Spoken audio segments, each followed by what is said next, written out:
Hello, hello, and welcome back, everyone, to Healthy Living, Happy Life podcast. I'm excited. I am here again with my friend Amalia Natalio, who is a relationship guide, spiritual teacher, and author. She is the founder of Karmic Kindness, and she is a spiritual advisor and intuitive coach who supports her clients in pinpointing and shifting undesirable life patterns, utilizing, easy for me to say, her divine channel, the wisdom of astrology, human design, soul contract, gene keys, hypnotherapy, and more in her bespoke Soulful Life program. Amalia, thank you for being back. I'm so excited to have you here with us. And welcome. Thank you for having me back, Denise. I'm really excited for our continued conversation about the soul, about spirituality, about our bodies, about health and happiness. I mean, this is pretty much what your jam is. Absolutely. And, the health and the happiness piece goes together. People always ask me, why, is it healthy living, happy life? Why not happy life, healthy living? And my thought from day one is if we don't have our health, mind, body, spirit, we don't have the happiness, or the happiness that we are searching for eludes us. And I think you can definitely explain that a little bit more in our conversation. So I would like to start today. Talking about the surgery that you had, your jaw surgery, and you were telling us about that in our first session. But I think this is a good place to start today, because this is it's a very physical piece of your journey, and how that connects to the spiritual experience that you have had and have been on. So I open the floor and the mic to you, my friend. Well, thank you for the floor and the mic. Great question.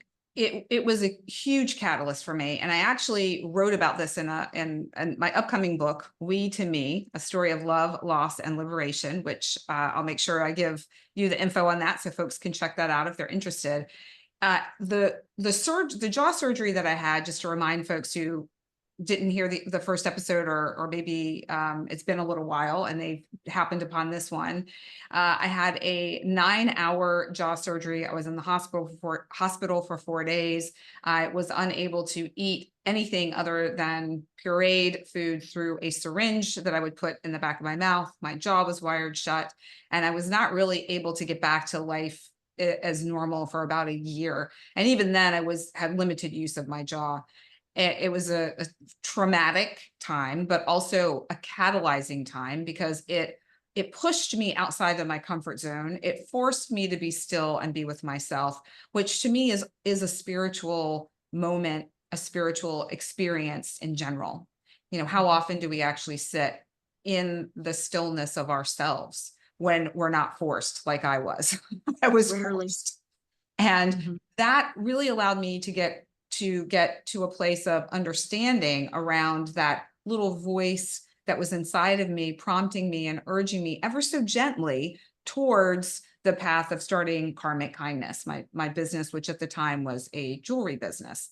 And I feel like that's part of that spiritual experience, is the issues you have in your life that connect directly to your soul, nudging you or guiding you to a different path, to another way of being, another way of experiencing life. And had that not happened, I'm not sure that I would be sitting in this chair talking to you today, because I was living a generally good life. It felt like something was missing. And that led to subsequent other health issues that also led to infidelity in my marriage, and subsequent what I call disentanglement, which is what most people know as divorce. And then it also led me to a path of finding another love and moving to another state. And so those are all parts of my experience that tie in the physical experience of the surgery and the body and your physical experience here on earth, with the spiritual of that little whisper and nudge that there's something else. And then following my own intuitive knowing to spiritual breadcrumbs that were left for me, and opening myself up to see the signs, to follow the the little signposts that would light up in front of me that I feel like a lot of people see but ignore for all the reasons. Not enough money, what would people think? I can't, I'm too old, I'm too young, I'm not smart enough, like all the things that Right. really are excuses for you not stepping into what your soul wished to experience here. And that's not, I don't want to come off as making that sound judgy, because there is no time frame. It can happen anytime. If you don't finish it now, you can finish it in another lifetime. Again, from that's my belief system. And I have the gift of being able to see other lifetimes of mine and be able to put the pieces together. So that's Mhm. why I can say I know this to be true. And I feel like there's so many stories I could share on that, but I'll just leave it there. We may come back to one of those stories, if not today, another time, because that to me is mind blowing. It really is. And I know there are many people like you that are intuitive in these ways. And I wish I was more that way. And maybe that's something that I can learn. And maybe that's part of why we're having these conversations, is this is something that we can learn. And like you said, maybe it's not completed in this lifetime, but I think if we're always open to learning, we're always opening to growing. Oh, yeah. I love that. I like Very growing. nice. Growth is good. Yes. It can be Kind of on a uncomfortable, but it's good. yes. On a side note, and I'm just curious, as you when you had your surgery, how old were your kids? Because you have four kids. So they were, how old were they? I had one in college, one soon going to college, one in elementary, and one in middle school. So you had a lot of other things going on in your Oh yeah. world Oh yeah. with It with wasn't four kids. just, yeah, it was not just like, oh, this is not a big thing, the kids are grown. It was a lot of Right. juggling. My husband at the time did the best that he could to help out, but he was also running his business. One of my longtime one of my oldest friends, she came up and stayed for about a week, which was such a blessing. Thank you to her, to help out, because it was just, there was no way that I could have managed and functioned. And I had a small posse of girlfriends who came and helped out, and grateful for them, and neighbors that brought meals for the family, and I couldn't eat them, but the family could. So it was really, really, it's one of those situations. I feel like when you're in a crisis, someone gets married, babies, who someone dies, who shows up, who's there and who's not. So it was, to me, another one of those times in my life where it was a clearing out of some people and a welcoming in of others. So there were some where I was so shocked that they came to my rescue and checked in with me and really cared, and other people that I thought for sure would be there, and they were completely missing in action. So, I feel Mhm. like those big moments in our life, they're catalysts, whether it's a jaw surgery or anything else, to make a change. Something has been changed in your world, and then you can adjust and adapt, or you can be swept under by it. And I think we always have a choice. Oh, absolutely. And I think it was important for us to hear about, the kids, because if this was something, the kids were grown, they're out of the house, that would have been a very different situation. So, when I talk about the growth, wow, I mean, talk about how much you grew and had to be a strong, I mean, a much stronger person, a bigger person, even without being able to one eat or talk very much. Um, I can't imagine that. I'm sure there are days that my husband would love the fact that I couldn't talk just for an hour. I'm a communicator. I love to talk. Same, same.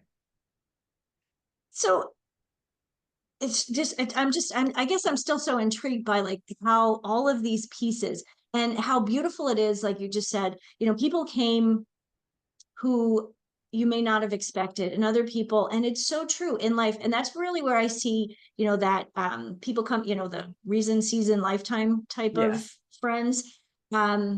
And sometimes that, a lifetime friend, isn't necessarily your entire life. It could be like a big chunk of life, but then, life changes, things are not the same. You go in different directions. And I think it's important for people to understand that that's okay. It is okay.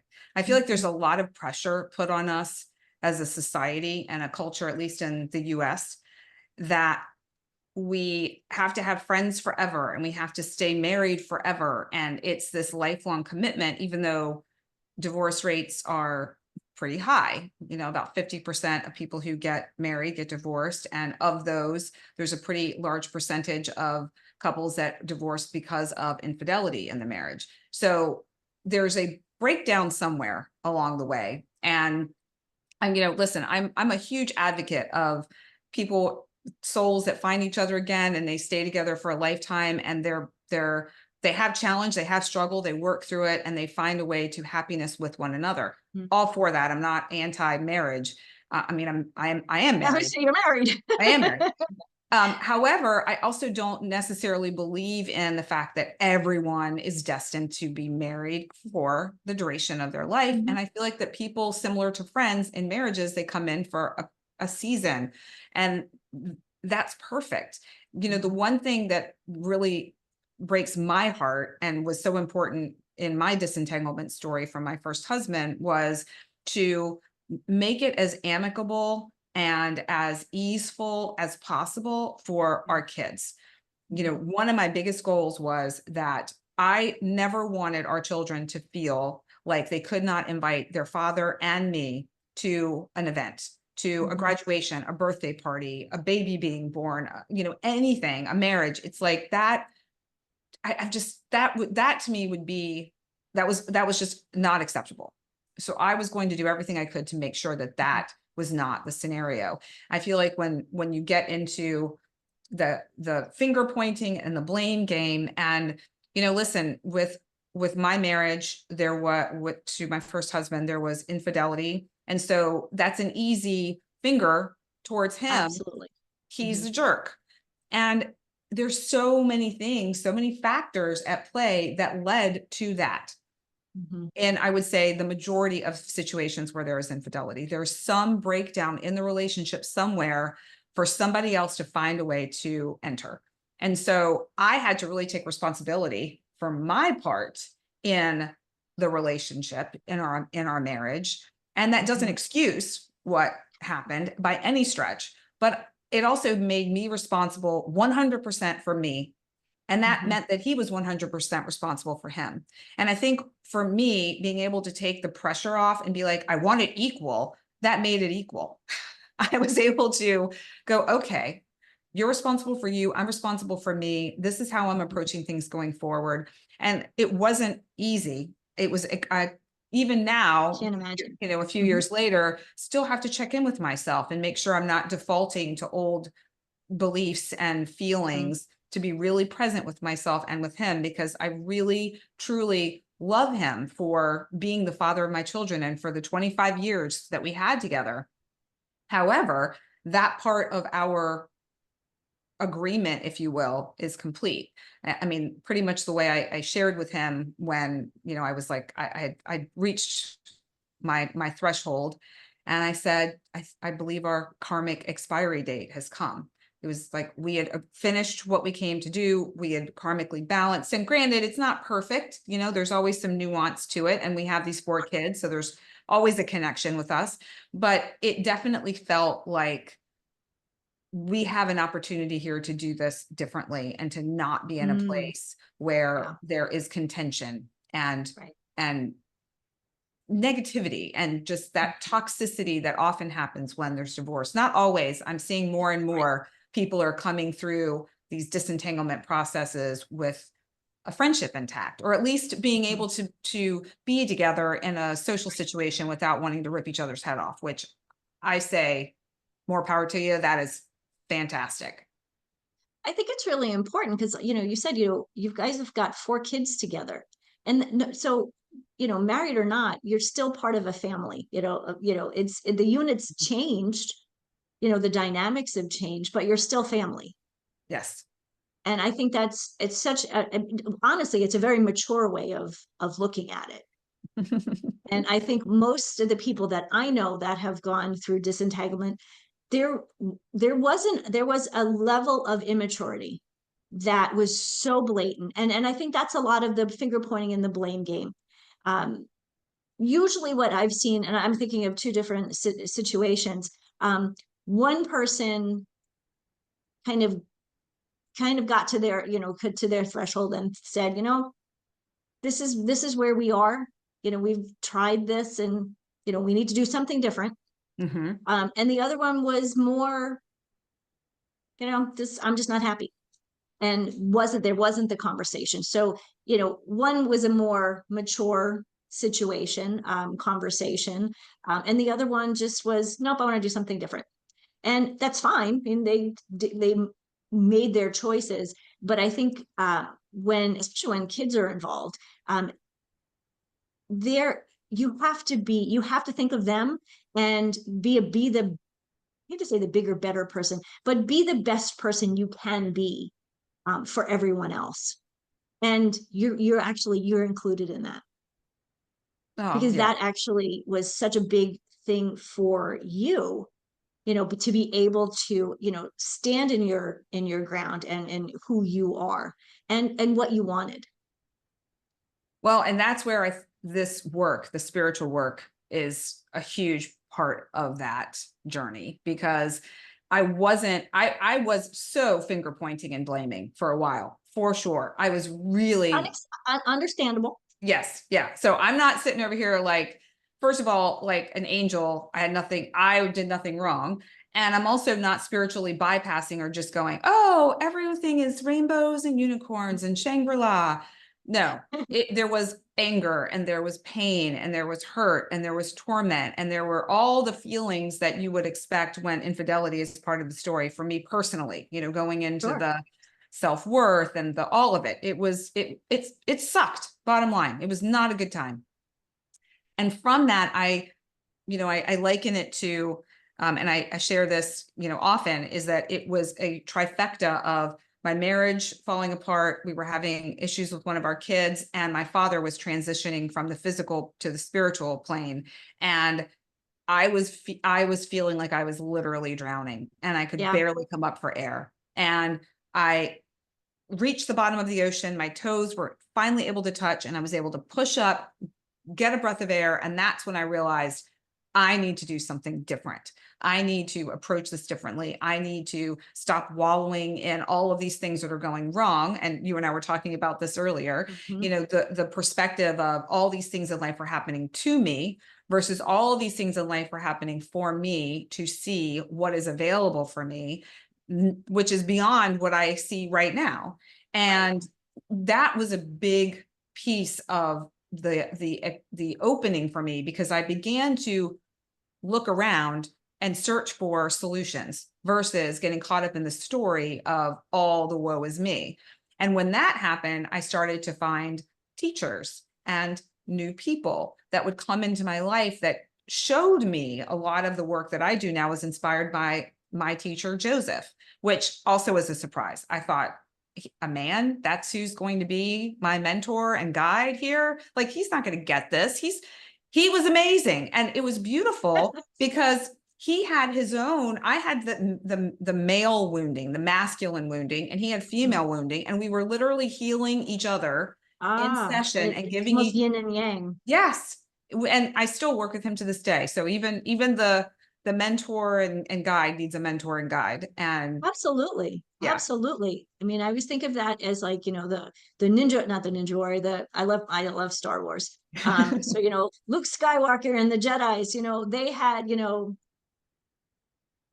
Obi-Wan and forget the guy before him. But the warrior needed to have that guide, and the Yeah. guide had a guide before them. So it's not like one day somebody says, "Oh, I'm going to be a guide." No, they've gone through and experienced. And so, and that's the only way they can teach you and help you move forward. And now you're in that position where, you're the guide, Yes. and the people that are coming to you are spiritual Jedi warriors. They are.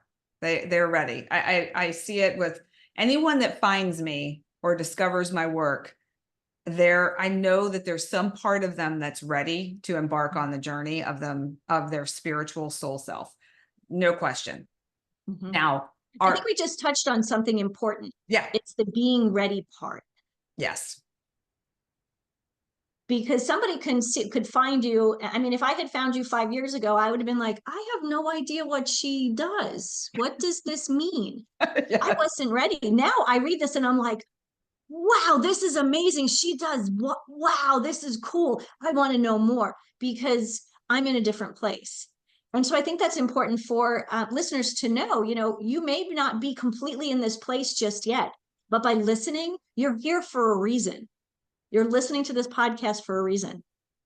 So it may not be today, but I can pretty much assure that there will be a time, not in the not too distant future, that they're going to say, I listened to that podcast. I got to go find that Lady Amalia.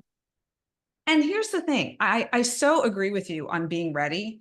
And, oftentimes if people, they find me, they're interested in me, they feel this like spark of enthusiasm, they're ready. But like you were saying, some people may listen to this and this may be just a little opening to pique their curiosity, but then they discover somebody else that really they're ready for them at the right time. It's all divinely guided. So I guess my invitation to anyone that's listening is, if you feel even the slightest bit of curiosity about any of these modalities, do some research. And, on my website, I have a page that has some resources on there and a shop page with some books, and you can do some reading. And these are books. And I can't remember if we talked about this, Denise, before we were recording, or if it was I think it was before we were recording, about books and like not knowing which book to get for different Yeah. things.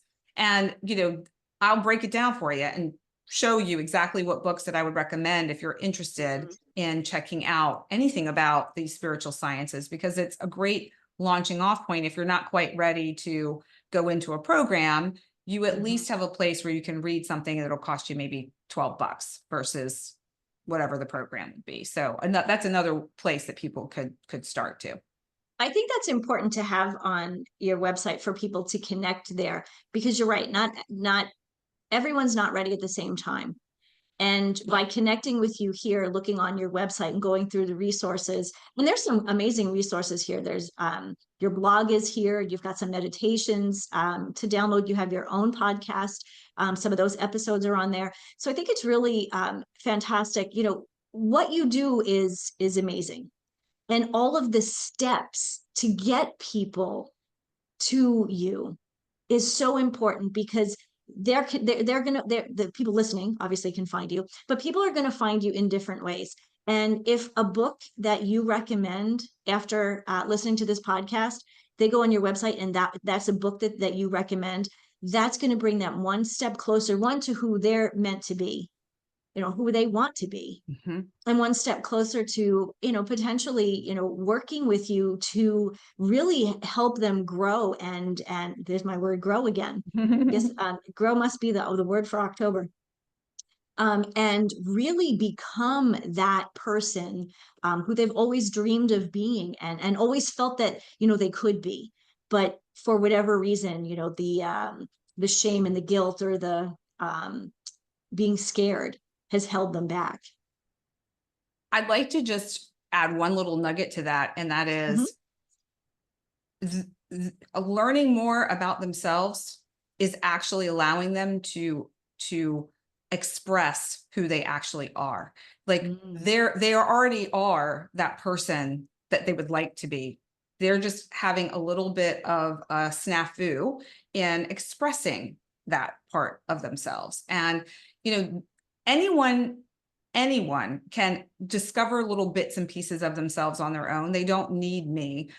My role, and people that do similar work to me, our role is to streamline the process, is to take these different pieces of who you are and share them with you in a way that you can embody and integrate, and then ultimately express. And that is to me, one of the key elements of working with any sort of coach, you included. You're doing the Mhm. same thing with people when it comes to their nutrition and their health and their happiness. Mhm. Something else you mentioned earlier too about intuition and that kind of guidance that we get. Yes, I have the pretty easy ability of accessing intuitive knowledge and connecting into the dream world and other dimensions. However, anyone can. It's just a matter of practice, and it's also what you came here to experience. So I know, and this may be for another podcast, but I'll just give a little teaser. I Yeah. know from my marriage that I needed to have information about our other lifetimes together because of the fact that I tend to be someone who's like exit stage left if it gets too emotionally challenging. And he doesn't have all of the same memories because he doesn't need them. He knows innately, he knows from the center of his being, of his heart and his soul, who I am. But I needed more information, so I was given more information. So somebody else in a different situation in their life, whether it's love or work or whatever, they may have just enough of a dialogue or an informational flow to help get them over a hump or get them through something. And then they can expand it if they choose to. But I feel like we come in with kind of what we need in order to navigate, but then we can grow and expand more based on what's already there. But I do feel like some of us just come in with a little bit Mhm. extra because they know what they're going to need later. I don't know if that's Interesting. clear. Yeah, like you come into this new life as a child, little baby, um, but you innately have that comes with you. Yes. Where okay, that's interesting. I so wish my dad was here. He used to talk all the time about, now this is so funny because my dad was Catholic, but he Mhm. believed in reincarnation and he never said past lives, but obviously he meant, that, obviously there were more and more. And he would be an interesting person to have this kind of conversation with, because I know what I know of my dad, he was on a journey. Like I Mhm. know that just who he was, what he did, what he was like, what his family background was. Like I'm like, he's on some kind of journey. I don't know what that is. And maybe he's in his new life. He's in this next life, but he would have been someone who would have listened to this and gone at first, like I think on the surface, he'd have been like, all right, let me hear more. And I think there's a lot of people like that they're kind of like, all right, this is a little woo woo for me, but it's kind of interesting. So tell me more. Yes. Yeah. Well, and I can feel the energy of your dad here. And he's got kind of he reminds me a bit of your energy where like your this part of your face, like he's got a really his eyes are sweet. He's just got these very gentle, sweet eyes. And what I was being shown was this life for him was an experiential journey. He really came to try out a lot of different things, and some of them were a lot more challenging than he thought, with a greater reward, not necessarily in the form that he expected, but in one that was important for him as he has moved on. So, that's the other piece of it too, is what we all come in to experience. It's like, there's also free will. So, and there's no such thing as time. So it doesn't really matter in the grand scheme of infinite life if Mhm. you take, 5 lifetimes to reach what you would consider in this human form success. It's Mhm. just it's the soul experience, and there's no good experience or bad experience from the soul perspective, but there is definitely a label from the human perspective. That's very true. That's an interesting point, because in some of the positive intelligence stuff that we talk about, we actually talk about, is this good? Is this bad? A lot of it, when you're experiencing it, it's subjective. It's how you think about it. And we talked about that. Two people can experience the same thing, and see it very differently. You know, kind Oh, of like, you know, two kids growing up in the same household. And one says, well, mom was like this. And the other one's like, no, she was like this. And they're like, and, you know, mom's going, but I'm the same person. But yeah. they just, you know, you just, it's that, is this good or is this bad? It's all up for interpretation, I guess. Absolutely. Absolutely. I do my best in even the most challenging situations to ask myself a number of questions about what's happening, what lesson is in that in it for me, what can I glean from it, what can I do differently, is there something that needs to change, is there something that I need to speak to another person if somebody else is involved, and really do, and it's a deep dive that's only a short period of time. It's not like I'm spending hours in meditation over it. It's just reflection. Mhm. And, you know, from that place, even if it's very difficult in the time, I I can't think of any situation that I've had in my life thus far where on the other side of it, I didn't see the beauty of the wisdom of the experience that I had. And, you know, bringing it back to the jaw surgery and my Yeah. disentanglement. And, you know, a lot of what we've been talking about here today too is when you're in those catalyzing, what I would call a dark night of the soul, that time when your soul feels like, oh, So and heavy. I just can't imagine another moment feeling the way you're feeling. That right there, to me, that's the gold. That's when you know you're the phoenix in the fire and you're getting ready to be reborn into this form Mhm. that you cannot even imagine in the moment, but is so magical and so incredible and so who you actually are, that I see those challenging times as beautiful times. I love it. I love it. And I think you make a very good point. It's about stepping back and reflecting. Um, we're all so busy, busy. Hmm. I Hmm. hate that word, but that's what we all say. Oh, I've been busy. Oh, I'm too busy. If we're too busy to think about who we are, who we want to be, what we want, we're never going to be able to become that person. Hmm. Yes. And so, last thoughts before we close out. Any last thoughts you have for us? I feel like when you're reflecting on your life, and let's just say you have no sense of yourself beyond what you've experienced so far. You don't know anything about these spiritual sciences I'm talking about, and you're not so sure about astrology and all of that. If you were to go to a place in your mind's eye that is a place that you feel like your best self, where you feel at peace and content and joyful in your body, wherever Mm. that place is. If you go there and you're sitting there, whether it's on the beach or a mountaintop in the middle of the woods or next to a pond, or maybe it's, you know, in your favorite cafe, wherever that is for you, imagine yourself there. And in that place, when you can feel it and you can embody it, reflect on, imagine and dream and visualize what would bring you joy in your life. What are you doing? Who are you with? What does your life look like? What does your life feel like? And after you do that, and you know, I actually have a meditation on this. It's on my website on resources that's free for people to access with a little uh, insight sheet bundle where they can jot down their notes. You can then take an action step towards that.